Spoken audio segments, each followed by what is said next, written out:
మరి వీళ్ళ కౌంటర్ ఇచ్చేటప్పుడు కాస్త డీటెయిల్డ్గా చెప్పాలి కదా, దానికోసం కాస్త వీడియో లెంత్ అవుతూ ఉంటుంది. కానీ ఓపికగా చూస్తే అది మీకే ప్రయోజనం. నేను మాట్లాడే మాట మీ కొరకే, మీరు మాట్లాడాల్సిన మాట మన ధర్మం కోసం. ఇక్కడ వినాలి, మీరు ఇంకొకరు 100 మందికి చెప్పాలా, ఇది నా లక్ష్యం. ఒక్కసారి మంచితో పోటీ పడదాం. ఎవడైనా రండి, హిందూ గ్రంథాల్లో లేని మంచిని మీ నల్లట్ల పుస్తకంలో నుంచి నాకు చూపించండి. నువ్వు విపరీతమైన భక్తి చేయడం ద్వారా నువ్వు నాలో కలిసిపోతావు, మమేకమైపోతావు అని వాళ్ళు చెప్పిన అబద్ధాలను ఛేదించే నిజమేంటి అని తెలియాలంటే ఈ వీడియోని పూర్తిగా చూడాలి. కొరింథీయులకు రాసిన మొదటి పత్రిక, కొరింథీ పత్రిక కొత్తిమీర కట్ట పత్రిక కాదురా. నేను ఒక లాజికల్ క్వశ్చన్ అడుగుతున్నా బైబుల్ నుంచే. నేను అన్ని జీవరాశులు యందు ఉన్నాను, ఆ జీవరాశులు అన్నిటిని గౌరవిస్తే నన్ను పూజించినట్లే అని చెప్పేంత ఉదాత్తమైన మాట నీ నల్లట్ల పుస్తకం కావచ్చు, పచ్చొట్ల కావచ్చు, ఇంకే పుస్తకం నుంచి అయినా చూపించండి రా. మనం ఏది సత్యము అని నమ్ముతూ ఉన్నామో అది కొన్ని సందర్భంలో సత్యము కాకపోవచ్చు. ఎగ్జాక్ట్లీ. ఇప్పుడు మీరు అందరూ ఏసే సత్యం అనుకుంటున్నారు, అదే 100% తెలుసు అది కాదని చెప్పేసి. నిజంగా యేసుని నమ్మటం వల్ల వాళ్ళకి పుణ్యం వచ్చింది, వీళ్ళు పరలోకంలో ఉన్నారు అని చెప్పగలిగే సాక్ష్యం ఒక్కటి ఉందా మీ దగ్గర? ఎస్సీగానో ఎస్టీగానో కొడతాం అనేది ఆ యొక్క కర్మ సిద్ధాంతం యొక్క ముఖ్య ఉద్దేశము. ఒరే, కర్మ సిద్ధాంతం యొక్క ముఖ్య ఉద్దేశం ఇదా?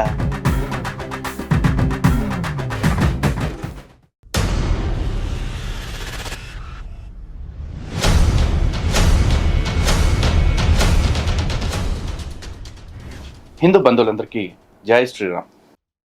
హిందూ గ్రంథాల గురించి ఏమీ తెలియకపోయినా, హిందూ ఆచారాల గురించి ఆవగింజంత అవగాహన లేకపోయినా సరే, తామేదో పెద్ద హిందూ పండితుల్లాగా 4 గ్రంథాలు ముందేసుకోవటం, లేకపోతే 4 శ్లోకాలు నోట్లో వేసుకుని ఏది పడితే అది తప్పుడు వ్యాఖ్యానాలు చెప్తూ ధర్మాన్ని కించపరిచేలా చేయటం ఈ పాస్టర్ గాడిద కొడుకులకి కొంతమందికి అండర్లైన్ చేసుకోండి అలవాటు బాగా అయిపోయింది. అలాంటి ఉద్దర గాడిద కొడుకుల్లో ఈ బ్రో రవీంద్రనాథ్ గారు అనేవాడు ఒకడు. ఎందుకు ఇంత అగ్రెసివ్గా మాట్లాడుతున్నాను అంటే, ఆడి వీడియో చూసిన తర్వాత మీరు కూడా అలాగే మాట్లాడతారు. ఎందుకంటే ఏమీ తెలియకపోయినా ఆడికి తెలిసిందే బ్రహ్మజ్ఞానంలా ఫీల్ అయిపోతూ ఆడి ఇష్టారీతిన హిందూ గ్రంథాల గురించి మాట్లాడుతూ మత మార్పిడి కుట్రను బయట పెట్టాడు. సో ఇంట్రడక్షన్లో ఎక్కువ టైం వేస్ట్ చేయకుండా నేరుగా వీడియోలోకి వెళ్ళిపోదాం. రారా ఊరకొక్కరా. In Hinduism, there are 3 margas to attain supreme being. పరమాత్ముని చెంతకు చేర్చబడాలంటే, దేవునిలో మమేకమైపోవాలంటే, భగవంతునిలో నువ్వు కలిసిపోవాలంటే గనక హైందవుల యొక్క విశ్వాసం ప్రకారము ఒక కర్మ మార్గము మాత్రమే కాదు, there are 3 మార్గాస్. వారికి 3 మార్గాలు ఉన్నాయి. ఏంటి ఆ మార్గాలు అంటే గనక, మొట్టమొదటిగా వారు అంటూ ఉన్నారు కదా, భక్తి మార్గము. Through devotion you can attain supreme being. భక్తి చేయటం ద్వారా నువ్వు భగవంతునిలో మమేకమైపోతావని హిందూ సహోదరుల యొక్క దృఢమైన విశ్వాసము. దీనికి గల ప్రాముఖ్యమైన వచనం ఏంటి అని అంటే గనక, భగవద్గీత 18వ అధ్యాయం 65వ వచనంలో స్వయాన శ్రీకృష్ణుడే చెప్తా ఉన్నాడు కదా, నువ్వు విపరీతమైన భక్తి చేయటం ద్వారా నువ్వు నాలో కలిసిపోతావు, మమేకమైపోతావు అని అక్కడ ఆయన చెప్తా ఉన్నాడు. అరే పంది, ఫస్ట్ ఆఫ్ ఆల్ బైబిల్కి భగవద్గీతకి తేడా తెలుసుకో. 18వ అధ్యాయము 65వ వచనం కాదు, అది 65వ శ్లోకము. ఓకే, అక్కడ కృష్ణ పరమాత్మ నువ్వు చెప్పినట్టు నా పట్ల విపరీత భక్తి చూపించు అని అనలా. అక్కడ ఏం చెప్పారో ఒక్కసారి చూడు. మన్మనా భవ మద్భక్తో మధ్యాజీమాం నమస్కురు మామే వైశ్యసి సత్యం తే ప్రతిజానే ప్రియోసిమే. దీని అర్థం ఏం చెప్తున్నారు? ఓ అర్జున, నీవు నాయందే మనస్సును నిలుపుము, నా భక్తుడవు కమ్ము, నన్నే సేవింపుము, నాకు ప్రణమిల్లుము, ఇట్లు చేయుట వలన నన్నే పొందగలవు. ఇది ప్రతిజ్ఞాపూర్వకముగా నేను చెప్పుచున్న మాట. ఎలయనగా నీవు నాకు అత్యంత ప్రియుడవు. ఈ ఒక్క మాట పట్టుకుని వీడు ఎంత కథ అల్లుకుంటూ వెళ్ళాడు అనేది మీరు చూడాల్సిందే. ఎందుకంటే వీడియో చివరి దాకా చూస్తే వీడిని మనం విమర్శించడం కంటే కూడా మన వాళ్ళకి, ఎందుకంటే రేపు వీడి వీడియోని ఎవడో చూడాల జనాలు 200 మంది 300 మంది చూశారు. కానీ ఈ గొర్రెల పాలసీ ఏంటంటే, చూసిన 200 మందిలో 20 మంది గొర్రెలు ఉంటే వీడు చెప్పిన దాన్ని నిజమా అబద్ధమా అని పట్టించుకోకుండా గుడ్డిగా వీడు చెప్పిన అబద్ధాలని ఇంకో 20,000 మందికి ప్రచారం చేసేస్తారు. కాబట్టి ఆ 20,000 మందికి వీళ్ళు చేస్తున్న ప్రయత్నం వెనకాల ఉన్న కుట్రని తెలియచెప్పాలంటే, వాళ్ళు చెప్పిన అబద్ధాలని ఛేదించే నిజమేంటి అని తెలియాలంటే ఈ వీడియోని పూర్తిగా చూడాలి. సో ఒక్కసారి ఇంకేం చెప్తున్నాడు దీని గురించి చూడండి. అయితే ఇప్పుడు నాకున్న ప్రశ్న ఏంటి అని అంటే గనక, అడగరా. భక్తి చేయటం ద్వారా ఒక భక్తుడు భగవంతునిలో మమేకమైపోతాడా? ఇది సాధ్యమేనా? భక్తి చేయటం ద్వారా నువ్వు భగవంతునిలో మమేకమైపోతే మరి నీ యొక్క పాపాల పరిస్థితి ఏంటి? నువ్వు చేస్తున్నటువంటి పాపాలు మరి అవి లెక్కించబడవా? నీలో ఉన్న అసూయ, దురాశ, కోపము, గర్వము, కామము, ద్వేషము, అహంకారము, ఇలా చెప్పుకుంటూ పోతే అనేక పాపాలు నీలో పెట్టుకుని నేను భగవంతుని భక్తి చేస్తానండి, తద్వారా భగవంతునిలో మమేకమైపోతానంటే ఇది ఎంతవరకు సాధ్యము? బైబిల్ ఖచ్చితంగా ఈ యొక్క విషయాన్ని అంగీకరించట్లే. మాట్లాడదాం రా, నీ నల్లట్ల పుస్తకం గురించి కూడా మాట్లాడదాం.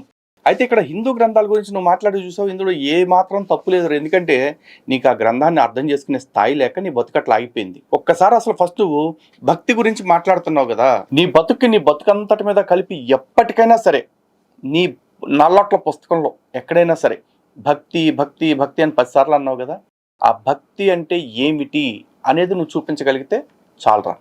లేదు కనీసం నువ్వు ఆత్మ అనే శబ్దానికి అర్థం ఏమొస్తుందో నీ గ్రంథం ఆధారంగా నిరూపిస్తే చాలు. అది కూడదు అనుకుంటే భగవంతుడి పట్ల భక్తి అని మాట్లాడుతున్నావు కదా, లేదు నీ భాషలో చెప్పాలంటే దేవుడు కదా, ఆ భగవంతుడు అంటే ఏమిటి, దేవుడు అంటే ఏమిటి నీ గ్రంథాల ఆధారంగా నువ్వు నిర్వచించగలిగితే చాలరా. అసలు మోక్షము లేదా భగవంతుడితో మమేకమైపోవటం అన్నావు కదా, అలాంటి కాన్సెప్ట్ నీ గ్రంథంలో ఎక్కడైనా ఉందేమో చూపించు. మరి ఏమీ లేకుండా ఎందుకులే తెలియకుండా మా గ్రంథాల గురించి ఎందుకురా మాట్లాడతావు? సో వీడు భక్తి ఉంటే సరిపోద్దా, భగవంతుల్లో మమేకం అయిపోతే మరి నువ్వు చేసిన దోషాలు, ద్రోహాలు, మోసాలు, మర్డర్లు, మనభంగాలు అనే లెవెల్లో మాట్లాడాడు. ఫస్ట్ ఆఫ్ ఆల్ వీడికి భక్తి అంటే ఏంటో తెలియదు. భక్తి అంటే ఈడు అనుకుంటున్నాడు మనం గుళ్ళోకి వెళ్ళిపోయి దండం పెట్టుకోవటం, లేకపోతే ఈడు చర్చిలోకి వెళ్ళిపోయి ప్రార్థన చేసుకోవటం, ఇదే భక్తి అనుకుంటున్నాడు. కాదు, దీని గురించే శంకర భగవత్పాదుల వారు చాలా స్పష్టంగా చెప్పారు.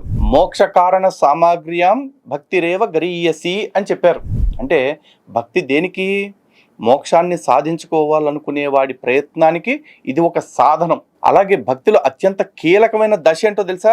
అదే శంకర భగవత్పాదుల వారు మాకు జగద్గురువులు వివేక చూడమని అనే గ్రంథంలో చెప్పారు. స్వస్వరూపానుసంధానం భక్తిరీత్యా విధీయతే అని చెప్పేసి అన్నారు. ఏదైతే ఆ భగవంతుడితోటి, పరమాత్మతోటి మన ఆత్మని అనుసంధానం చేయటానికి ప్రయత్నం చేస్తూ ఉంటామో ఆ అనుసంధానం చేసే ప్రక్రియని భక్తి అన్నారు. మరి అలాంటి భక్తి మార్గంలో ఉన్నవాడికి ఇన్ని దోషాలు నువ్వు చెప్పినవి అంటుతీయా?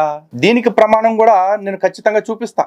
అయితే నువ్వు వాగాల్సిన వాగుడు ఇంకా కొంత ఉంది కదా, ఆ సందర్భాన్ని బట్టి నేను వివరిస్తాను, అందరూ జాగ్రత్తగా చూడండి. కొరింథీయులకు రాసిన మొదటి పత్రిక 6వ అధ్యాయము 9-10 వచనాల్లో దేవుని వాక్యం అంటూ ఉంది కదా, అన్యాయస్తులు దేవుని రాజ్యమునకు వారసులు కానేరని మీకు తెలియదా?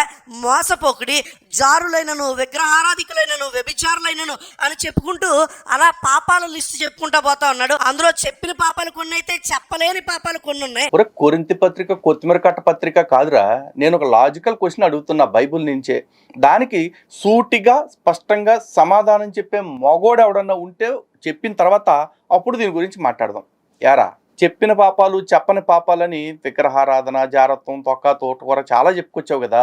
ఇప్పుడు ఒక క్రైస్తవేతరుడు అందరికంటే ఉన్నతమైన జీవితం బతుకుతున్నాడు.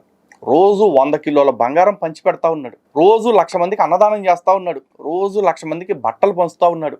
అసలు ఆకలంటూ ఎవరు వస్తే వాళ్ళకి అన్నం పెట్టి పంపిస్తున్నాడు, వాళ్ళ అవసరాలు తీర్చి పంపిస్తున్నాడు. కానీ అతను క్రీస్తుని జీవితంలో నమ్మడు.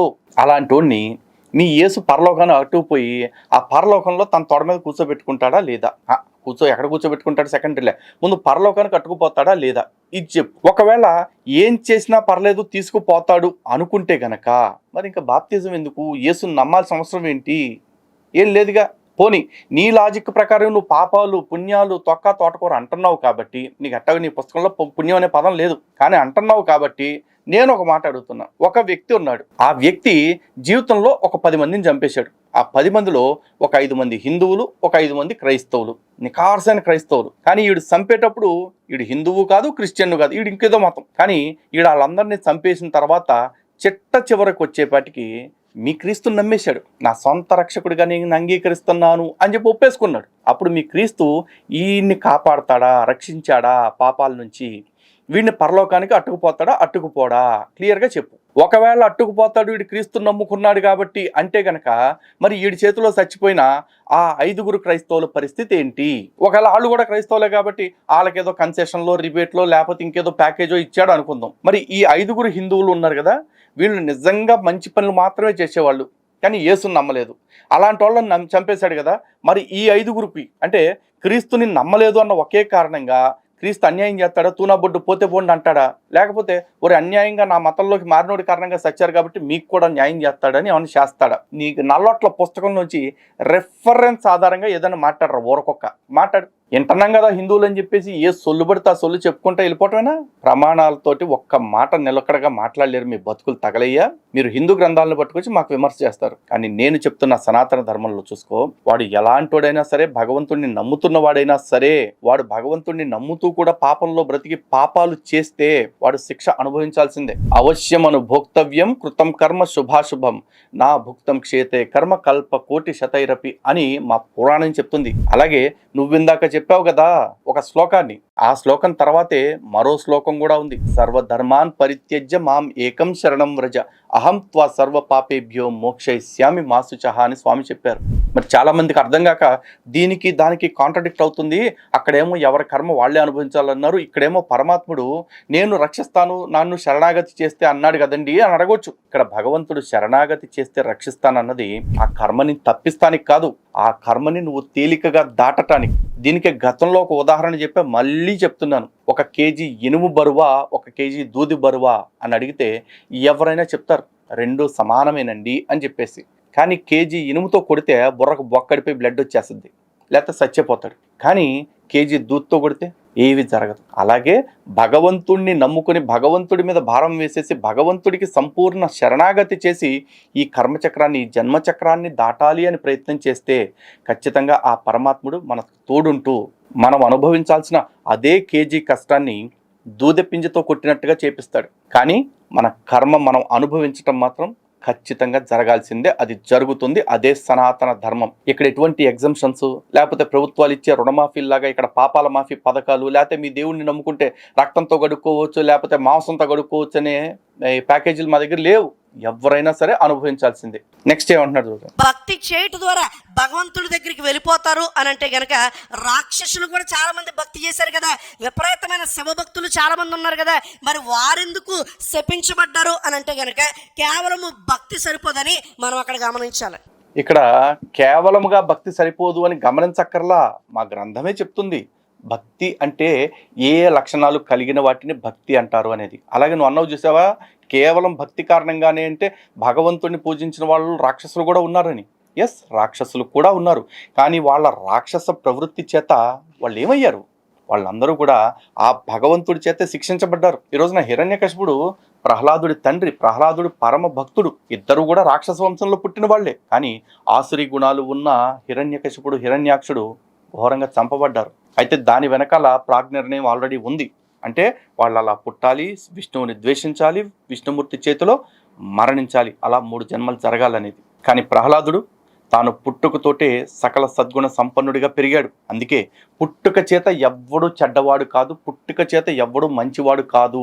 ఎందుకంటే అదే రాక్షస వంశంలో పుట్టిన ప్రహ్లాదుడు కావచ్చు, లేకపోతే ప్రహ్లాదుడు వారసుడిగా వచ్చిన విరోచనుడు కావచ్చు, బలిచక్రవర్తి కావచ్చు, వీళ్ళందరూ కూడా ఉత్తమమైన జీవన మార్గాన్ని గడిపారు. అందుకే వాళ్ళు తరించారు. కేవలం నీ పుట్టక కారణంగా నీ బాబు చెడ్డోడు కాబట్టి నిన్ను కూడా నరికేస్తాను చంపేస్తానని మా దేవుళ్ళు అనలా. ఇకపోతే భక్తి యొక్క లక్షణాలు తెలియాలి కదా. ఒక్కసారి భాగవతంలో ఉన్న 3వ స్కందం 29వ అధ్యాయం చూడండి. ప్రాణులలో అంతరాత్మగా ఉన్న భగవంతుడిని గుర్తింపక బాహ్యముగానున్న భేదములను దర్శించు దురభిమాని అనవరతము రాగద్వేష దూషితుడగుచుండును, అందువల్ల అతడు ఇతరులను ద్వేషించుచుండును. అట్లొనర్చుట తనలోనున్న భగవంతుని ద్వేషించున్నట్లే యగును. అట్టివానికి ఎన్నడూ మనశ్శాంతి లభించదు. తల్లి, ప్రాణుల్ని అవమానించువాడు ఎన్నెన్ని పూజా ద్రవ్యములతో విధి విధానముగా భగవంతుణ్ణి ఆరాధించునను ఆ ప్రభు వారి పూజలకు సంతృప్తి పడడు. ఏం చెప్తున్నాడు? ప్రాణుల్ని ఎవరైతే అవమానిస్తారో వాడు ఎన్ని రకాల పూజా ద్రవ్యాలతో భగవంతుణ్ణి పూజించినా కూడా ఆ పూజల్ని భగవంతుడు స్వీకరించడట. మరి మీ దేవుడు ఏం చేస్తాడు? ఓయ్ నా మతం కానోడు, ఆయన లాక్కు రావాలి, లేకపోతే అన్ని అంటాడు. మా దేవుడు అలా చెప్పడు. భగవంతుడి పూజ అంటే మొట్టమొదటి ఏంటి? భగవంతుడు సర్వజీవరాశులు యందు సకల ప్రాణులు యందు ఉన్నాడు అని తెలుసుకుని అన్ని ప్రాణుల్ని తనను తాను ఎంత గౌరవించుకుంటాడో అలా గౌరవించుకోవాలి. అది నిజమైన భక్తి సూత్రము. కానీ ఇలాంటి మాట నీ బైబిల్ మొత్తం మీద, అదే నీ నల్లొట్ల పుస్తకం ఎక్కడైనా సరే ఒక మాట చూపించు, ఒక్క మాట చూపించు, నేను రెండోది కూడా అడగను. ఇలాంటి మాట నేను అన్ని జీవరాశులు యందు ఉన్నాను, ఆ జీవరాశులు అన్నిటిని గౌరవిస్తే నన్ను పూజించినట్లే అని చెప్పేంత ఉదాత్తమైన మాట నీ నల్లొట్ల పుస్తకం కావచ్చు, పచ్చొట్ల కావచ్చు, ఇంకే పుస్తకం నుంచి అయినా చూపించండి. లేదు, మానవుడు స్వధర్మానుష్ఠానపరుడై తన హృదయమునందున్న పరమాత్మ సకల ప్రాణుల హృదయముల్లో ఉన్నట్లు అనుభవపూర్వకముగా తెలుసుకోనంత వరకు అతడు నా ప్రతిమాదుల యందు ఈశ్వర భావముతో నన్ను పూజించుచుండవలెను. మానవుడు ఆత్మకు పరమాత్మకు ఏమాత్రమునైనను భేదమున్నట్లు భావించినచో అట్టి భేదభావమును దర్శించువానికి మృత్యురూపుడనగు నేను తీవ్ర భయమును కలిగించెదను. భగవంతుడి పట్ల ఎటువంటి భేదం చూడకూడదు. అలాగే జీవో బ్రహ్మైవనాపరహ అన్నట్లుగా జీవుడికి పరమాత్ముడికి మధ్య కూడా ఎటువంటి భేదము లేదు అన్న విషయాన్ని ప్రతి ఒక్కడు తెలుసుకోవాలి, దర్శించాలని సాక్షాత్తు పరమాత్మ శ్రీమద్ భాగవతంలో చెప్తున్న మాట. ఇలాంటి మాటలు నీ పుస్తకంలో ఎప్పటికీ చూపించలేవురా నువ్వు. అందుకే నేను ఎప్పటి నుంచి అడుగుతున్నా, చెడు గురించి ఎప్పుడైనా మాట్లాడుకోవచ్చు అసలు. ఎందుకంటే నీకు నచ్చని ప్రతిదీ నీకు చెడుగా అనిపిస్తుంది, నాకు నచ్చని ప్రతిదీ నాకు చెడుగా అనిపిస్తుంది. అందుకే ఒక్కసారి మంచితో పోటీ పడదాం. ఎవడైనా రండి, హిందూ గ్రంథాల్లో లేని మంచిని మీ నల్లొట్ల పుస్తకంలో నుంచి నాకు చూపించండి. ఎవడన్నా చూపించగలడా? దాని మీద చర్చ చేద్దాం. రాడు. అలాగే ఈ భక్తి తత్వం గురించి, అంటే భక్తి అంటే ఫస్ట్ భగవంతుడిని ఎక్కడ చూడాలి? భగవంతుడిని కేవలం విగ్రహాల్లోనూ లేకపోతే కొండల్లోనూ గుట్టల్లోనూ కాదు, ప్రతి అణువులోనూ చూడాలి, ప్రతి జీవిలోనూ చూడాలని ఎంత గొప్పగా చెప్పారు. ఇంకా దీన్ని ఈ అధ్యాయం మొత్తం కూడా కావాలంటే ఎవరైనా చదువుకోవచ్చు. అపరిమితమైన జ్ఞానం ఈ గ్రంథం మొత్తం మీద ఉంటుంది. మొత్తం భాగవతం ఇది చదివితే మనం భాగవతం. అందుకే భాగవతం కాబట్టి భాగవతాన్ని ప్రతి ఒక్కళ్ళు చదవండి, అర్థం చేసుకోండి సభక్తికంగా. నెక్స్ట్ ఇంకేమంటున్నాడో చూద్దాం. ఒక వ్యక్తి జ్ఞానము పొందుకున్నట్టు ద్వారా భగవంతునిలో మమేకమైపోతాడు. Through wisdom one can attain supreme being. జ్ఞానము సంపాదించుకున్నట్టు ద్వారా ఒకడు భగవంతునిలో చేరిపోతాడు అనేది వారికి ఉన్నటువంటి బలమైన విశ్వాసము. ఈ లోకంలో ఏది సత్యము ఏది అసత్యము తెలుసుకునే జ్ఞానము ఎందరైతే కలిగి ఉంటారో వారు మాత్రమే మోక్షానికి మార్గం పొందుకుంటారని వారి యొక్క బలమైన విశ్వాసం. నిజంగా మానవుడికి అట్టి జ్ఞానం ఉందా? ఈ లోకంలో ఏది సత్యము ఏది అసత్యమో తెలుసుకునే జ్ఞానం మానవుడికి ఉందా? ఈ లోకంలో కొన్ని సందర్భంలో మనం ఏది సత్యము అని నమ్ముతూ ఉన్నామో అది కొన్ని సందర్భంలో సత్యము కాకపోవచ్చు. ఏది అసత్యము అని మనం అనుకుంటున్నామో కొన్ని సందర్భాల్లో అది సత్యము కావచ్చు. నిజంగా ఎగ్జాక్ట్లీ. ఇప్పుడు మీరు అందరూ ఏసే సత్యం అనుకుంటున్నారు, అదే 100% తెలుసు అది కాదని చెప్పేసి. ఎందుకంటే మీరు ఎంత మోసపోతున్నారో నెక్స్ట్ ఇంకో 2-3 బిట్ల తర్వాత నువ్వే ఒప్పుకుంటావు దాన్ని. కానీ నువ్వు అన్నావు చూసావా, ఈ లోకంలో మనిషికి నిజమైన జ్ఞానం ఎప్పటికైనా తెలుస్తుందా అని చెప్పేసి. అలా తెలుసుకోలేరు కాబట్టే ఇంతమంది జనాభాలో కొద్ది మంది మాత్రమే ఆ మోక్షాన్ని పొందగలుగుతున్నారు. అలాగే చాలామంది మోక్షము అనగానే ఏమనుకుంటారంటే చనిపోయిన తర్వాత ఎక్కడికో వెళ్తాం అనుకుంటారు. అది నెక్స్ట్ లెవెల్. కానీ బ్రతికుండగా కూడా మోక్షం పొందవచ్చు. మోక్షం అంటే ఏంటో తెలుసా? సంసార భయాన్ని, మరణ భయాన్ని, వీటన్నిటిని జయించటమే. ఇది ఎప్పటికైనా తప్పదు. ఇది శరీరానికి మాత్రమే జరుగుతుంది. ఆత్మకు ఇటువంటిది లేదు. ఆత్మ నిత్యము, ఆత్మ శాశ్వతము అన్న విషయాన్ని తెలుసుకోవాలి. శంకరాచార్యులు వారు చెప్పిన వివేక చూడమణిలో కూడా చెప్పిన మాట అదే. మానవుడు అంటే జీవుడు కోహం నుంచి, అంటే నేను ఎవరు అనే తెలుసుకోవటం నుంచి సోహం అనే స్థితికి వెళ్ళాలి. అంటే నేనే శివుడిని అని తెలుసుకునే స్థితికి వెళ్ళాలి. కారణం ఏంటంటే ప్రతి వాడిలోనూ పరమాత్ముడు ఉన్నాడు. కానీ పరమాత్ముడు నాలో ఉన్నాడు కాబట్టి నేను కూడా పరమాత్ముడి లక్షణాలతో సమానంగా జీవించాలి అనే ఒక భావాన్ని కలిగి ఉండాలి. అప్పుడు ఈ ప్రపంచం అంతా కూడా శాంతితోటే ఉంటుంది. అదే నిజమైన జ్ఞానము. ఇది కూడా నేను గ్రంథాల రెఫరెన్స్ ఇస్తా. మానవుడికి అత్యంత జ్ఞానము వాడు పొందుకుని ఉన్నాడా? మార్స్ లో ఏం జరుగుతోంది? బ్లాక్ హోల్ థియరీ ఏంటి? ఏలియన్స్ నిజంగా ఉన్నారా లేరా? ఎప్పటికీ కూడా అనేక విషయాలకి మానవుడి దగ్గర జవాబు లేదు. ఒకవేళ నీ ప్రాబ్లం ఏంటంటే నీకు విజ్ఞానానికి జ్ఞానానికి సంబంధించిన తేడా తెలియదు. జ్ఞానం అంటే గ్రహాంతరాల్లో ఏదో జరుగుతుంది అదేంటో తెలుసుకోవాలనుకోవటం కాదురా నాయన, అది విజ్ఞానం. జ్ఞానం అంటే ఏంటో తెలుసా? మన లోపల కూడా ఒకటి ఉంది, దాన్నే ఆత్మ అంటారు. ఆ ఆత్మని ఇందాక చెప్పాను కదా, కోహం, నేనెవరిని అన్న అన్వేషణ చేసుకోవటం, అంతర్ముఖుడిగా చేసుకోవటం, దాన్ని నిజమైన జ్ఞానం అంటారు. అలా చేస్తే ఖచ్చితంగా పరమాత్ముడు లభిస్తాడు. ఇదే విషయాన్ని లలితా సహస్రనామంలో కూడా చాలా స్పష్టంగా చెప్పారు. అంతర్ముఖ సమారాధ్య బహిర్ముఖ సుదుర్లభ అని చెప్పేసి. అంటే మనం అంతర్ముఖంగా సాధన చేస్తే అమ్మవారు చాలా తేలిగ్గా దొరుకుతుంది. నువ్వు అమ్మవారు అనుకుంటావా, అయ్యవారు అనుకుంటావా, పరమాత్ముడు తేలిగ్గా దొరుకుతాడు. కానీ నువ్వు ఎప్పుడైతే బహిరంగంగా పరమాత్ముడు నాకు కనపడాలి, దొరకాలి అని వెతుకుతావో నీ జన్మకి ఎప్పటికీ సాధ్యం కాదు.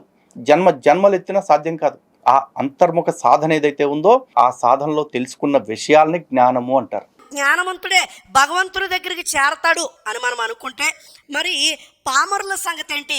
What about uneducated, mentally challenged, మరి వీరి పరిస్థితి ఏంటి? ఏమాత్రమో చిన్నతనం నుండి కూడా జ్ఞానము లేకుండా మంచం మీద మాత్రమే వారి జీవితాన్ని గడిపేటువంటి మనుషుల యొక్క పరిస్థితి ఏంటి? ఇలాంటి వాళ్ళ గురించి కూడా సనాతన ధర్మం చాలా స్పష్టంగా చెప్పింది. శ్రీమద్ భాగవతంలోని సప్తమ స్కందంలో ఉన్న పంచమాధ్యాయం 23వ శ్లోకంలో ఏం చెప్తున్నారు తెలుసా? శ్రవణం కీర్తనం విష్ణోహో స్మరణం పాదసేవనం అర్చనం వందనం దాస్యం సఖ్యం ఆత్మనివేదనం అని చెప్పారు. దాని అర్థం ఏమిటి?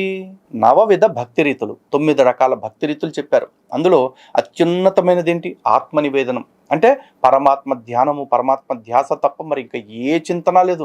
నాకు ఆకలి వేస్తుందా, నిద్ర వస్తుందా, లేకపోతే ప్రాణభయం ఉందా, రోగ భయం ఉందా, ఏమి భయం లేదు. పరమాత్ముడికి ఈ జీవితాన్ని నివేదించేసుకున్నాం, ఇక నా ఆత్మ పరమాత్ముడి కోసమే అని చెప్పి బ్రతకటం. ఇది అత్యున్నత భక్తి స్థితి, జ్ఞానస్థితి కలిగిన వాళ్ళు సాధించేది. కానీ అతి అల్పుడు ఉంటారు, అంటే భగవంతుడి నామాన్ని పలకటం తప్ప ఏమీ చేయలేరు. అలాంటి వాళ్ళకు కూడా కీర్తనం అని చెప్పారు. అంటే వాళ్ళు భగవంతుడి నామాన్ని తలుచుకుంటూ ఉంటే చాలు, పాటల్లాగా పాడుకున్నా చాలు, వాళ్ళకు కూడా పుణ్యం రావచ్చు, మోక్షము రావచ్చు. కానీ అది కూడా చేయలేని వాళ్ళకి ఫస్ట్ బేసిక్స్లో అదే చెప్పారు, శ్రవణం, వినటం ద్వారా కూడా పరమాత్ముని మనం పొందొచ్చు. అర్థమైందా? ఈ సనాతన ధర్మంలో భగవంతుడు భక్త సులభుడు అని చెప్పడానికి ఇంతకంటే గొప్ప ఇదేమన్నా కావాలా? ఆత్మ నివేదన చేసిన వాడిని అలా ఏమీ చేయలేక కేవలం భగవంతుడి నామాన్ని ఎవరో పాడుతుంటేనో లేకపోతే ఎవరో కీర్తిస్తుంటేనో వినేవాడికి కూడా అంతటి ఫలితాన్ని ఇచ్చారు. దాని అర్థం ఆత్మ నివేదన స్థితికి చేరుకోగల శక్తి ఉన్నవాడు కూడా ఇంటే పుణ్యం వస్తుంది కదా అని ఇంటూ కూర్చుంటే వస్తుందని కాదు. యథాశక్తి పూజాం కరిష్యే అంటారు. అంటే నీ యొక్క శక్తిని బట్టి నువ్వు చేయాలి తప్ప నువ్వు చెయ్యగల శక్తి ఉండి కూడా చేయకుండా తప్పించుకునే అవసరం లేదు, తప్పించుకోవటానికి వీల్లేదు. కానీ నీ దగ్గర ఎక్కడైనా ఇట్లాంటి ప్యాకేజీలు నీ నల్లొట్ల పుస్తకంలో ఉన్నాయా? మీ క్రీస్తుని లోక రక్షకుడిగా లేదా పాపాల నుంచి రక్షకుడిగా అంగీకరిస్తే తప్ప మీకు పాపాలకు నిష్కృత లేదు అని తప్పుడు ప్రచారం చేస్తారు. నిజంగా యేసుని నమ్మటం వల్ల వాళ్ళకు పుణ్యం వచ్చింది, వీళ్ళు పరలోకంలో ఉన్నారు అని చెప్పగలిగే సాక్ష్యం ఒక్కటి ఉందా మీ దగ్గర? ఎందుకురా లత్కోరు మాటలు? అయితే అలాంటి జ్ఞానవంతుడు ప్రభు అయిన దేవుని సన్నిధానంకి చేరుకోలేకపోయాడు. కారణం ఏంటో తెలుసా? కొరింథీయులకు రాసిన మొదటి పత్రిక 3వ అధ్యాయం 18, 19 వచనాల్లో దేవుని వాక్యం అంటుంది, ఈ లోక జ్ఞానము దేవునికి వైరము. ఈ లోకంలో నువ్వు ఎంత జ్ఞానం పొందుకున్నా, ఏది సత్యమో ఏది అసత్యమో నువ్వు తెలుసుకోవడానికి ప్రయత్నం చేసినా దేవుని దృష్టిలో అది వెర్రితనమే. గనుక నువ్వు జ్ఞానము పొందుకున్నట్టు ద్వారా దేవుని దగ్గరికి చేరతావు అనేది అసాధ్యము. ఒకవేళ ఎలా పొందుకోవాలండి ఈ జ్ఞానం అంటే, మరలా దానికి వీరి దగ్గర ఇంకొక జవాబు ఉంది. వీరు అంటారు కదా, శ్వాస మీద ధ్యాస త్రూ యోగా. దాని గురించి మాట్లాడదాం. కానీ నీ దేవుడు అన్నాడు కదా, లోక జ్ఞానము దేవునికి విరోధము అని చెప్పేసి అన్నావు కదా. ఎందుకన్నాడు తెలుసా? వాళ్ళు జ్ఞానం పొందితే, కళ్ళు తెరుచుకుంటే ఆ దిక్మాల సిద్ధాంతాలని నమ్మటం మానేస్తారు కాబట్టి. కానీ సనాతన ధర్మం ఏం చెప్తుందో తెలుసా? జ్ఞాన దేవత కైవల్యం అని చెప్పేసి చెప్తుంది. అంటే ఒక వ్యక్తి జ్ఞానము ద్వారా మాత్రమే మోక్షాన్ని పొందగలడు. కైవల్యం అంటే మోక్షము అని అర్థం. ఆ మోక్షం అంటే ఎంత ఉన్నత స్థితితో నీకు తెలుసా? ఎప్పుడైనా ఆలోచించావా? నీ బైబుల్ మొత్తం మీద కూడా మీ జీవితానికి ఎప్పటికీ అట్లాంటి ఆస్కారం లేదు. ఒక్క సనాతన ధర్మంలో మాత్రమే సాధ్యపడే పని ఏంటంటే మోక్షాన్ని పొందటం. మోక్షం అంటే ఏంటి? మోక్షంలో కూడా 5 దశలు ఉంటాయి. ఒక్కసారి ఈ మోక్షం అంటే ఏంటి, ఆ మోక్షంలో స్థితులేంటి, ఆ స్థితిని పొందాలంటే ఎలాంటి వాళ్ళు పొందుతారు, కానీ అంత పొందదగ్గ యోగ్యుడు ఏం కోరుకుంటాడు అనేది సాక్షాత్తు భగవంతుడు చెప్తున్న వచనాలని నేను చెప్తాను, ఒక్కసారి వినండి. స్వభావ గుణముల యందలి భేదముల వలన మానవుల భావములలో వైవిధ్యము ఉండును, కావున సాధకుల భావములను బట్టి భక్తి యోగము కూడా పలు విధములుగా ఉండును. ఇందాక నుంచి ఇక్కడ అంటున్నాడు కదా, భక్తి యోగం అని చెప్పేసి. భక్తి యోగం కూడా అందరిలో ఒకలాగా ఉండదు, అందరికీ ఒకలాగా ఉండదు. అది వైవిధ్యాలతో కూడి ఉంటుంది, ఒక్కొక్కరికి ఒక్కోలా ఉంటుంది. కారణం ఏంటి? స్వభావరీత్యా. భేద దృష్టి కలిగి క్రోధమును వహించు వాని హృదయమునందు హింస, దంభము, అసూయ మొదలగు భావములతో చేయు భక్తి తామసము అనబడును. విషయవాంఛలు, కీర్తి, ఐశ్వర్యము మొదలగు వానిపై గల అభిలాషతో నా ప్రతిమాదులను సేవించువాడు రాజసభక్తుడు అనబడును. అంటే రాజస భక్తి. పాపక్షేము కొరకు, కర్మ ఫలముల కొరకు అన్నింటినీ భగవంతుడుకు అర్పించుటయే తన కర్తవ్యము అని భావించుచు ప్రతిఫలాపేక్ష లేకుండా స్వామి సేవక భావముతో సేవించువాడు సాత్విక భక్తుడు అనబడును. ఇక్కడ 3 రకాల భక్తి రీతుల గురించి చెప్పారు. ఇక 4వది, గంగా నది అఖండముగా సముద్రము వైపు ప్రవహించున్నట్లు నా గుణముల గురించి వినినంత మాత్రముననే భక్తుని మనస్సు తైలధారల వలె అవిచ్ఛిన్నముగా సర్వాంతర్యామి అయిన నాయందే లగ్నమగును. అట్టి భక్తుడు నిష్కామ భావముతో నాయందు అనన్య భక్తిని కలిగి ఉన్నాడు. ఈ సాత్విక భక్తుడితో సహా పైనున్న 3 రకాల భక్తులకి కూడా ఏదో ఒక ప్రయోజనం ఆశించి చేస్తున్నారు. అందుకే అవి తామస, రాజసిక, సాత్విక భక్తులు అన్నారు. కానీ వీటన్నిటి నుంచి కూడా అతీతంగా ఉంటూ అసలు భగవంతుడి పేరు వినంగానే కళ్ళల్లో నీళ్ళొస్తూ గుండెల్లో ఆనందం పొంగుకొచ్చే భక్తులు కొంతమంది ఉంటారు. వాళ్ళు నిజమైన నిష్కామ భక్తులు. అలాంటి వాళ్ళు ఏం చేస్తారు ఇక్కడ స్వామి చెప్తున్నారు. చాలామంది ఏమంటారంటే సనాతన ధర్మం అంటే స్వర్గం నరకం కంటే ఉన్నతమైన మోక్షాన్ని కోరుకుంటామే అని చెప్పేసి చెప్తారు. ఇంకా క్రిస్టియానిటీ అయితే కనుక చిల్లరగా ఆ పరలోకంలో ఆగిపోవటం, లేకపోతే పరదేశంలో కూర్చొని ఏదో పని చేసుకోవటం ఇవే అనుకుంటారు. కానీ మనకి మోక్షాన్ని మించిన ఉన్నత స్థితి ఒకటి ఉంది. అదేంటి అంటే దీనిని నిర్గుణ భక్తి యోగము అంటారు. ఏమంటారు? నిర్గుణ భక్తి యోగము అంటారు. దానిలో ఎలా ఉంటుందంటే ఇట్టి నిష్కామ భక్తుడు నా సేవను తప్ప సాలోక్య, సాష్టి, సామీప్య, సాలోక్య, సాయుధ్యము ఈ మోక్షాల్లో దేన్ని కోరుకోడు. అంటే వీటన్నిటికంటే కూడా బతికుండగా భగవంతుడి యొక్క నామాన్ని తలుచుకోవటం, వినటం, అసలు భగవంతుడికి సంబంధించిన ఏదైనా పని చేయటమే తనకి గొప్ప అదృష్టంగా భావిస్తూ బ్రతుకుతాడు. అలాంటి వాడికి మోక్షం కూడా పెద్ద లెక్కలోనిది కాదు. అంతేకాదు భగవంతుడు ప్రసన్నుడై ఎట్టి మోక్షమును ప్రసాదించినను దానిని అభిలషించడు. భగవంతుడి సేవలో నిరతుడై ఉండుటకు ముక్తిని కూడా తిరస్కరించుచు భక్తి యోగమును అత్యంత భక్తి అందురు. ఇదియే ఉత్తమోత్తమ పురుషార్థము. దీని ద్వారా జీవుడు త్రిగుణాతీతుడై భగవద్భావమును అనగా భగవంతుని యొక్క అప్రాకృతికమైన ప్రేమ స్వరూపమును పొందును. ఇదియే సర్వశ్రేష్టమైన భక్తి. అంటే ఇతను సాక్షాత్తు భగవంతుడిలోకి ఐక్యమైపోయి తానే భగవంతుడి ఆత్మతోటి కలిసిపోతాడు. ఈ జీవాత్మ పరమాత్మతోటి ఐక్యమైపోతుంది. అంటే పరమాత్ముడికి ఇక ఈ జీవుడికి భేదం లేదు. ఇంత గొప్ప స్థితి నీ ఒకడా నల్లొట్టల నిండా ఎక్కడైనా సరే ఉందా? ఇలాంటి స్థితికి నీ దేవుడు తీసుకెళ్తానని హామీ ఇవ్వగలడా? ఇందాక భగవద్గీతలో నువ్వు చెప్పిన శ్లోకంలోనే భగవంతుడు ఏమన్నాడు? ప్రతిజ్ఞాపూర్వకంగా చెప్తా అన్నాడు. ఛాలెంజ్ అని చెప్పేసి అన్నాడు. అంత కాన్ఫిడెంట్గా నీ దేవుడు చెప్పాడా? నేను పరలోకానికి నీతో పాటు రావచ్చా అంటే బొచ్చు నాకే దిక్కు లేదు, అక్కడ మా నాన్నగారు ఎట్ట చెప్తే అట్ట వినాల్సిన వాడిని అని చెప్పుకున్నాడు. కానీ పదరాబాబు నేను తీసుకెళ్తాను, నువ్వు నాతో పాటు ఉంటే నీకు కాక ఇంకెవరికి ప్రయారిటీ అని అనలేకపోయాడు. ఎందుకు? బికాస్ నిల్ డాస్పరాండం కాబట్టి. ఇకపోతే జ్ఞానం గురించి చెప్పావు, ఈ లోక జ్ఞానం మీ దేవుడికి విరోధం అని చెప్పేసి. కానీ మా దేవుడు శ్రీమద్ భగవద్గీతలో 13వ అధ్యాయం క్షేత్రజ్ఞ విభాగ యోగంలో 7 నుంచి 12 శ్లోకాల వరకు క్లియర్గా చూడాలి. ఇది కొంచెం ఓపిక్గా వినండి అందరూ కూడా.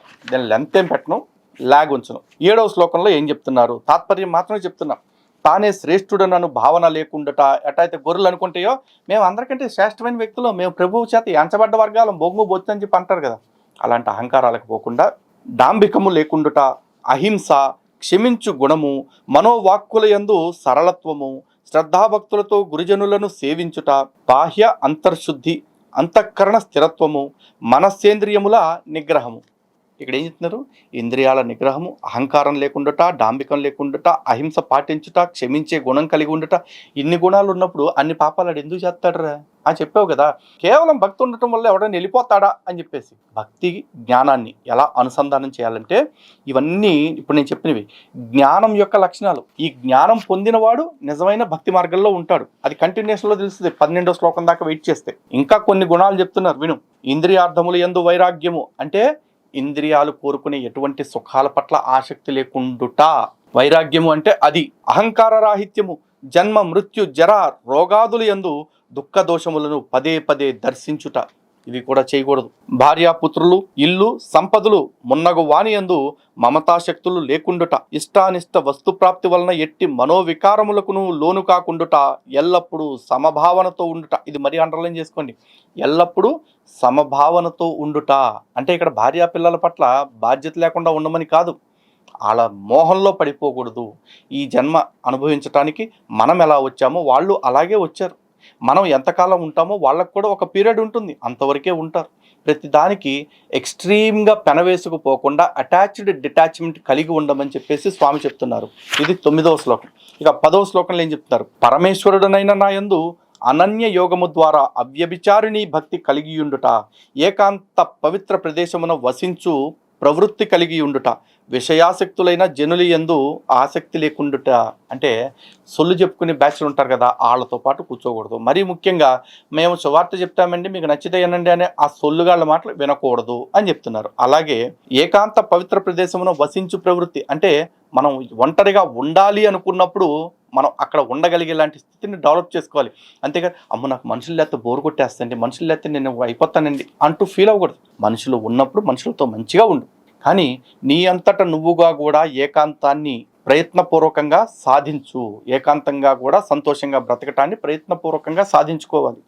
అలాగే అవ్యభిచారిణి అనన్య భక్తి అన్నారు. అంటే అవ్యభిచారిణి అంటే ఇక్కడ వ్యభిచారం తీసుకుంటారు, ఎందుకంటే వ్యభిచార భాష కలిగిన పుస్తకాన్ని పట్టుకున్నాడు కాబట్టి. ఇది ఏం చెప్పలేదు రోయ్, గతంలో జాన్పాల్ చెప్పాడు మీ దానిలో వ్యభిచార భాష ఉందని చెప్పేసి. ఓకేనా?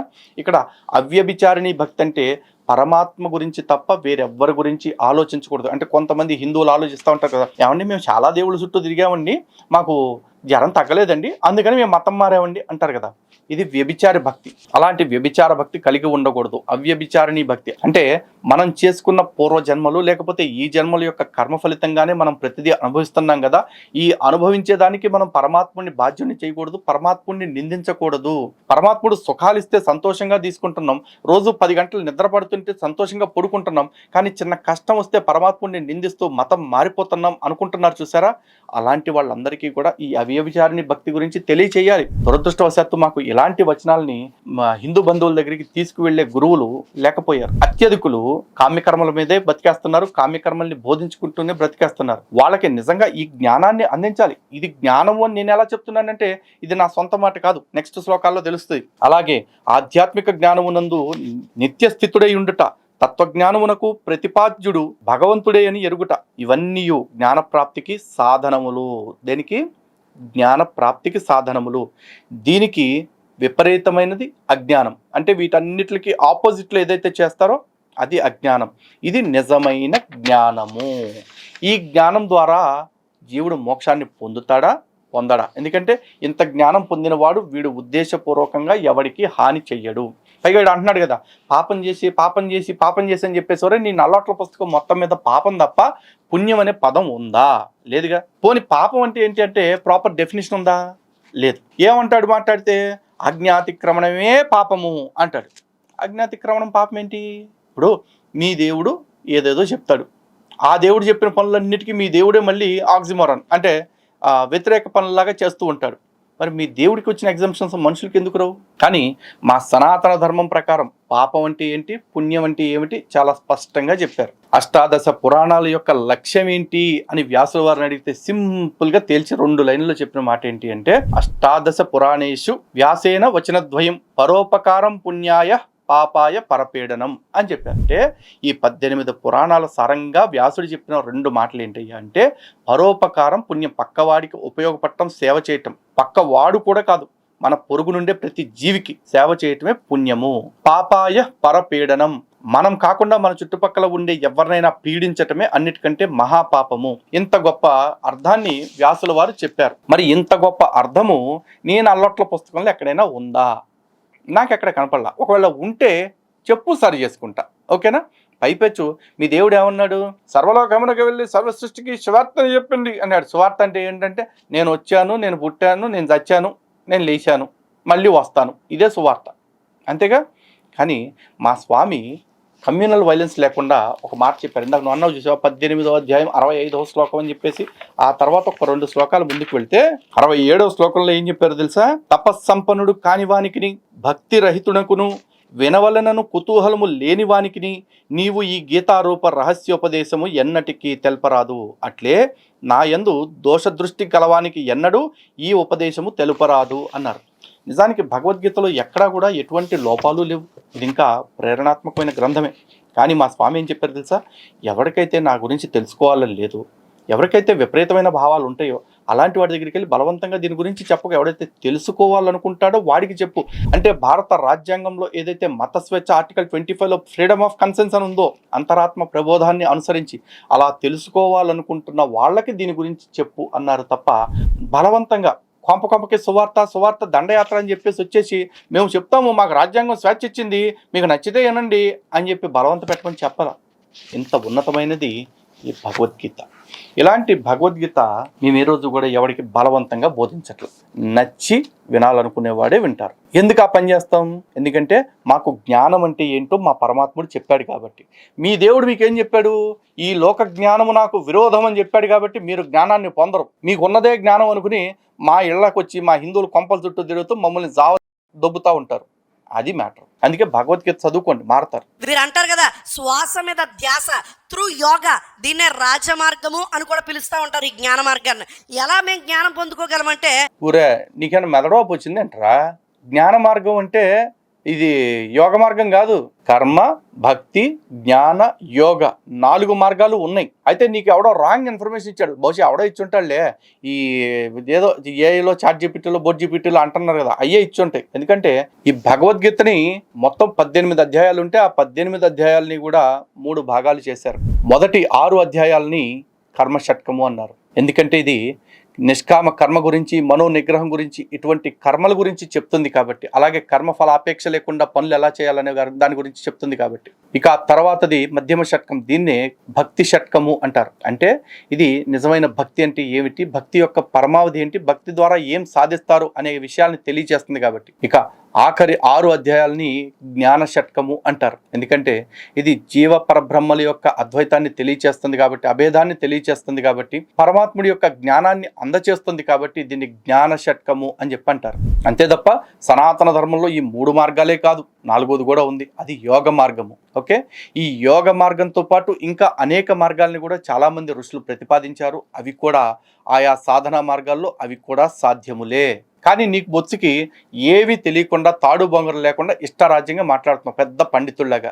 నిన్ను చూసి చాలా మంది మీ గురులు ఏమనుకుంటారు, అన్న హిందుత్వం గురించి సింపేస్తున్నాడు అసలు అంటాడు. నువ్వు ఏమి చింపట్లేదని, నీకేమి బొత్సు తెలియదని వాళ్ళకి తెలియదు. పైగా వీళ్ళ ప్రచారాలు ఎలా ఉంటాయంటే, మేము ఎప్పుడైనా వీడియోలు వీళ్ళకి బైబిల్ గురించి ఏమీ తెలియకపోయినా వీడియోలు చేస్తారండి అంటారు. అంటే 1020 పేజీలు ఉంచుకుని 31,102 వచనాలు ఉంచుకుని 66 పుస్తకాల్లో తెలుగులో ఉన్నదాన్ని మేము చెప్పడానికి మాకేమీ రాదు. కానీ 20,500 మంత్రాలతోటి వేదాలు పెట్టుకుని, 108 ఉపనిషత్తులు పెట్టుకుని, దాదాపు 18 పురాణాలు, 18 ఉప పురాణాలు, ఇంకో 18 ఔప పురాణాలు, రామాయణ మహాభారతాలు లాంటి ఇతిహాసాలు, 700 శ్లోకాలతోటి భగవద్గీత, నీతి శాస్త్రాలు, ధర్మసూత్రాలు, ఇవన్నీ కూడా మళ్ళీ సంస్కృత భాషలో కలిగి ఉంటే వీడికంట అన్నీ తెలిసిపోతాయంట, వీళ్ళంట పండితులు అయిపోతారంట.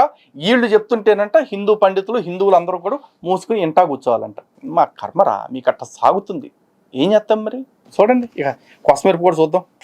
మీరు యోగా చేయటం ద్వారా మీకు జ్ఞానం కలుగుతుందని వీరి యొక్క ఉద్దేశం. అందుకే వీరు అంటారు కదా, యోగాకి వెళ్ళినప్పుడు నీ శ్వాస మీద మాత్రమే ధ్యాస పెట్టు అని అంటూ ఉంటారు. నిజంగా శ్వాస మీద ధ్యాస పెడితే దేవుని దగ్గరికి నువ్వు చేరుకోగలుగుతావా?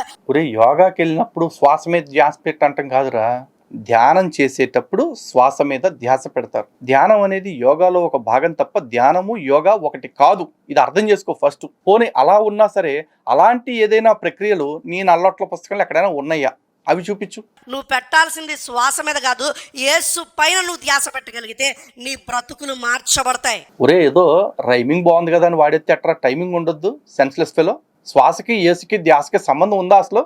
శ్వాస ధ్యాస ఓకే, బాగుందిరా, రైమింగ్ బాగుంది, టైమింగ్ బాగుంది. ఈ మధ్యలో యేసు ఎందుకురా? యేసు ఏం పీకాడని, ఏం పొడిచాడని చెప్పేసి యేసుని తలుచుకోవాలి, యేసు మీద ధ్యాస పెట్టాలి చెప్పు ఒకసారి. నువ్వు ఇందాక చించుకుంటున్నావు కదా, యేసు యేసు ధ్యాస అని చెప్పి దాంట్లో బండారం పెట్టి చెప్తా ఉండు. మార్గము ఏదైతే ఉందో అదే కర్మ మార్గము. నీవు చేసుకున్న కర్మ ఏదైతే ఉందో, క్రియలు ఏవైతే ఉన్నాయో అవే నిన్ను వెంటాడుతూ ఉంటాయి, అవే నిన్ను వెంబడిస్తూ ఉంటాయి, అవే నిన్ను భగవంతుని దగ్గరికి లేకపోతే నరకానికి తీసుకువెళ్తాయి అనేది వారికి ఉన్నటువంటి దృఢమైన విశ్వాసము. ఈ కర్మ భగవంతుడి దగ్గరికి కర్మలు తీసుకెళ్తాయి అని ఎవడో చెప్పలేదు, చెప్పడు కూడా. నిష్కామ కర్మ, నిష్కామ కర్మ, కర్మ సన్యాస యోగం అని అంత చించుకుంటా ఉంటే నువ్వు కర్మల వల్ల భగవంతుడి దగ్గరికి వెళ్తావని ఎవడు నీకు చెప్పింది? నాకు తెలిసి చాట్ జీపీటీ కూడా ఇంత దరిద్రంగా చెప్పదు. నువ్వు తప్ప ప్రపంచంలో ఎవడు ఇంత దరిద్రంగా చెప్పడు. నువ్వంటే మొత్తం ఈ పాస్టర్ల జాతి, మీరు తప్ప ఎవడంత నీచంగా చెప్పరు. కేవలం కర్మల ద్వారా స్వర్గము లేదా నరకము దీన్ని మాత్రమే పొందుతారు. మహా అయితే పునర్జన్మ అంతే. మోక్షం పొందాలి అంటే, మోక్ష స్థితికి చేరాలి అంటే నిష్కామ కర్మ ఒక్కటే మార్గము, కర్మ సన్యాసం ఒకటే మార్గము. అందుకే భగవద్గీతలో 17 అధ్యాయాలు చెప్పిన స్వామి 18వ అధ్యాయాన్ని మోక్ష సన్యాస యోగం అని చెప్పారు. చివరికి మోక్షాన్ని పొందాలి అనే కోరికను కూడా విడిచిపెట్టేయాల్సిందే. అంటే ఏ ఒక్క కోరిక లేకుండా ఉండాలి. కోరికే లేనప్పుడు కర్మ ఎక్కడి నుంచి వస్తుంది? ఆ కర్మల్ని నిష్కామ కర్మలు అంటారు. అంటే కర్తృత్వ భావన లేకుండా, నేను చేస్తున్నాననే భావన లేకుండా చేస్తారు ఏదన్నా చేసే పనులు కూడా. నీకైతే తెలీదు. ఈ కర్మ మార్గంలో మరలా రెండు మార్గాలు ఉన్నాయి. ఒకటి, నువ్వు పాపాలు చేస్తూ ఉంటే నీ యొక్క జన్మ దిగజారిపోతూ ఉంటుంది. నువ్వు పెద్ద కులంలో పడతావు, ఆ తర్వాత నువ్వు పాపాలు చేస్తే చిన్న కులంలోకి వస్తావు, ఇంకా చిన్న కులంలోకి వస్తావు, మరింత చిన్న కులంలోకి వస్తావు. అంటే కర్మ మార్గం చెప్తా ఉంది కదా. ఒకవేళ నువ్వు పాపాలు చేస్తూ ఉంటే కనుక నీ యొక్క నీచమైన జన్మ ఎలాగుంటుందో తెలుసా? ఎస్సీగానో ఎస్టీగానో పుడతావు అనేది ఆ యొక్క కర్మ సిద్ధాంతం యొక్క ముఖ్య ఉద్దేశము. ఊరే కర్మ సిద్ధాంతం యొక్క ముఖ్య ఉద్దేశం ఇదా? నీ మామ చెప్పిందా? అరే నాకు అర్థం కావట్లా. మరి ఏం కర్మ చేసుకున్నావు అని హెచ్ఐవి వచ్చిన వాళ్ళ కడుపు అదేలే, ఆ టాపిక్ ఎందుకు. కానీ ఇప్పుడు నీకెందుకు వచ్చిందిరా ఇవన్నీ? ఎక్కడ చెప్పారు చెప్పు? ఏ గ్రంథంలో చెప్పారు చెప్పేట? పైగా ఇడేమంటున్నాడు, నీ యొక్క నీచమైన జన్మ ఎలా ఉంటుందో ఎస్సీ ఎస్టీలుగా అంటున్నాడు. ఇది నిజంగా ఎస్సీ ఎస్టీలు అవమానించడం కదా. ఇప్పుడు వీడు మతం మారిపోయి బీసీసీ సర్టిఫికేట్ మీద బ్రతుకుతున్నాడు. మరి వీడి మీద ఎవరు ఎస్సీ ఎస్టీ అట్రాసిటీ యాక్ట్ పెట్టాలి కదా. నీచమైన జన్మ ఎస్సీ ఎస్టీ అని చెప్పేసి అంటున్నాడు. ఇది హిందూ గ్రంథాలు ఎక్కడ చెప్పలేదే. ఈవెన్ రాజ్యాంగం కూడా చెప్పలేదుగా ఎస్సీ ఎస్టీలు అంటే నీచమైన జన్మ అని చెప్పేసి. మరి అగెన్స్ట్ కాన్స్టిట్యూషన్ మాట్లాడారు. మరి వీడి మీద ఎందుకు అట్రాసిటీ కేసులు పెట్టరు? ఏమో నాకైతే ఈ పెద్ద యాక్సెస్ లేదు కాబట్టి, నేను అంటే బయటకు వచ్చేంత టైం నాకు లేదు కాబట్టి హిందూ సమాజానికి చెప్తున్నా. లేదు ఆ భూమి సంఘాలు ఎవరో ఉంటారో మాట్లాడితే రెచ్చిపోయి మా దగ్గరికి వస్తుంటారు కదా, వాళ్ళకి కూడా చెప్తున్నా. మరి వీడి మీద ఏం చర్యలు తీసుకుంటారో చూస్తా. చోటా భీమ్స్. లేదు, నువ్వు ఒకవేళ పుణ్యక్రియలు చేస్తే గనక నీ యొక్క జన్మ మరింతగా పెరుగుతుంది. ఒకవేళ జంతువుగా పుట్టి నువ్వు మంచి క్రియలు చేస్తే మనిషిగా పడతావు, తక్కువ కులంలో పడతావు. ఆ జన్మలో మంచి క్రియలు చేస్తే ఎక్కువ కులంలో పడతావు, ఆ జన్మలో మంచి క్రియలు చేస్తే మరింత ఎక్కువ కులంలో పడతావు. ఇలా పుట్టి పుట్టి పుట్టి చివరికి బ్రాహ్మణుడిగా పుట్టి చివరిగా బ్రహ్మలో కలిసిపోతావు. అంటే బ్రాహ్మణుడు మాత్రమే ఉన్నతమైన వాడు, మిగిలిన వర్గాలన్నీ కూడా వర్ణాలన్నీ కూడా పాపాత్ములే అనేది ఈ కర్మ సిద్ధాంతం యొక్క ఉద్దేశం. నిజంగా ఒక వ్యక్తి యొక్క క్రియల ద్వారా వాడు పాప పుణ్యాలు వాడు చేర్చుకోగలడు అని అంటే గనక ఆలోచన చేయి. నీ యొక్క నీతి క్రియలు దేవుని దృష్టికి మురికి గుడ్డలుగా ఉన్నాయి. ఇన్ని మాటలు చెప్పాడు కదా. నిజంగా శ్రీమద్ భాగవతంలో భగవంతుడి గురించి ఏం చెప్పారో ఒకసారి చూద్దాం. శ్రీమద్ భాగవతం 11వ స్కందము 7వ అధ్యాయంలో స్వామి ఒక మాట చెప్తున్నారు, వినండి. వీడు అన్నాడు కదా, ఒక్కొక్కరు ఒక్కొక్క జన్మ కర్మ చేసుకున్న దాన్ని బట్టి ఒక్కొక్క జన్మ వస్తుంది. ఆ జన్మ ఈ జన్మ అన్నిటికంటే గొప్ప జన్మ బ్రాహ్మణుడు అని చెప్పేసి అన్నాడు. ఒకసారి స్వామి అలా చెప్పారా లేదా చూద్దాం. 7వ అధ్యాయంలో 8, 9, 10 శ్లోకాలు ఒకసారి చూద్దాం. చరాచరాత్మకమైన ఈ జగత్తంతయు నా స్వరూపమే అయినను సంయమనము లేని పురుషునకు ఇది నానా రూపముల్లో గోచరించును. ప్రపంచమంతా పరమాత్ముడే ఉన్నాడు, కానీ చెంచల స్వభావం గల మనుషుల కంట ఇది రకరకాలుగా కనిపిస్తుంది అంటే ఈ గాడిదికి కనిపించినట్టు. ఇప్పుడు అట్టి భ్రమల వలన ఇతనికి గుణదోషములు అంటే సుఖ దుఃఖముల దృష్టి ఏర్పడును. అందుకే ఈడు ఎప్పుడు ఎడుతూనే ఉంటాడు యాదవ. ఈ భేద దృష్టి అంతయును అతని మనఃకల్పితమే. ఇప్పుడు ఆడు అనుకుంటున్నాడు కదా, మా దేవుడు పుడింగిగాడు పీకుడుగాడు అని చెప్పేసి, అదంతా కూడా నీ అవివేకం, నీకేర్పడ్డ భేద దృష్టి వల్ల అట్లాంటివి జరుగుతుంది. అర్థమైందా? అట్టి వారి కొరకై కర్మ అకర్మ వికర్మ అనునవి ప్రతిపాదించబడ్డాయి. కర్మ అంటే ఏంటి? శాస్త్ర విహిత కర్మ, శాస్త్రం ఏదైతే చెప్పిందో అది. అకర్మ అంటే శాస్త్రం నిషిద్ధం చేసిన కర్మ, శాస్త్రం ఏదైతే అంగీకరించదో అది. ఇప్పుడు వీడు చేస్తున్నాడు కదా దైవదూషణ, అది. ఇక వికర్మ విహిత కర్మలను ఉల్లంఘించుట అంటే చెయ్యమని చెప్పిన పనులు ఏవైతే ఉంటాయో వాటిని చెయ్యకుండా ఉండటం. చెప్పని పనులు చేయటమే కాదు, చెయ్యాల్సిన పని చెయ్యకుండా ఉండటం కూడా తప్పేనట. అది శాస్త్రం చెప్తుంది. కావున ఉద్ధవ, నీవు ఇంద్రియములను చిత్తమును వశమందుంచుకొని ఈ సంపూర్ణ విశ్వమును ఆత్మయందు చూడుము. ఆత్మను సర్వేశ్వరుడైన నాయందు దర్శించుము. ఎలా చెప్తున్నారు? మనం ఈ విశ్వం అంతటా కూడా మనలో ఉన్న ఆత్మని, ఆత్మావత్ సర్వభూతేషు అన్నదాన్ని ఆధారం చేసుకుని ఈ విశ్వమంతా మనలాంటి ఆత్మలే ఉన్నాయి కదా అని చెప్పేసి ప్రతి జీవరాశి పట్ల కూడా గౌరవంగా ఉండాలి.